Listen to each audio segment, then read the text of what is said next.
Hey everybody, it's Psychic Hunter David. Well, it is Thursday, I think. It's a beautiful day in Toronto again. Today's really quite a moderate energy. Like the weather is not as hot. The humidity is sort of backed up a bit, which is a real good thing. And there's the gal herself, one of the gals. I do have availabilities this afternoon and tomorrow later.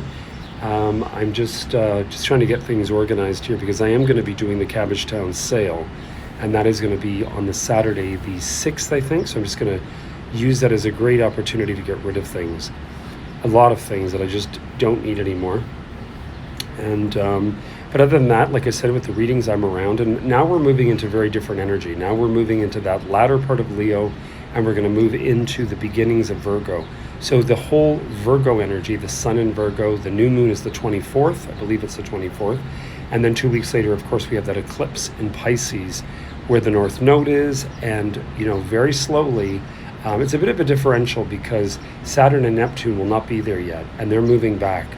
And like I said, for all you Pisces, all you Virgos, there's a lot of different signs, Tauruses, pretty sure it's Tauruses and Scorps. I have to figure that out. Maybe it's Geminis and Sagittarius.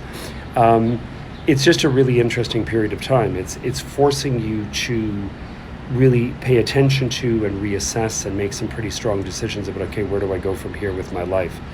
And, everybody's being affected. With Leo, because we're just in that now, Leo, it's your money, who pays you, etc. So, Leo could be in big demand because you're, even if you have a Leo ascendant, because that North Node is there in that money house. And then Saturn and Neptune itself that rules Pisces are moving back.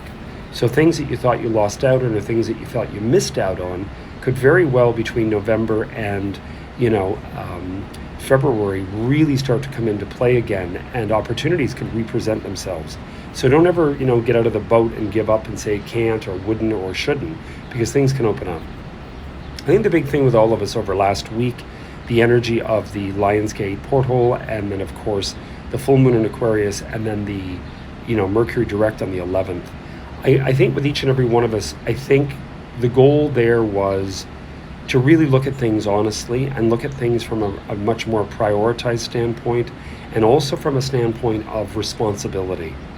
That stop pointing, stop saying they, pull back, start to recognize our own input with problematic situation. We can either stand and fight if the battle's worth it, or we can turn and move on. Most of us don't. Most of us stick around, stay around, making all kinds of excuses. Pay attention to that. Anyway, like I said, I am around, and the structure of the readings is as it is. There's no shorties, none of this stuff. I wish you all the best. Keep well.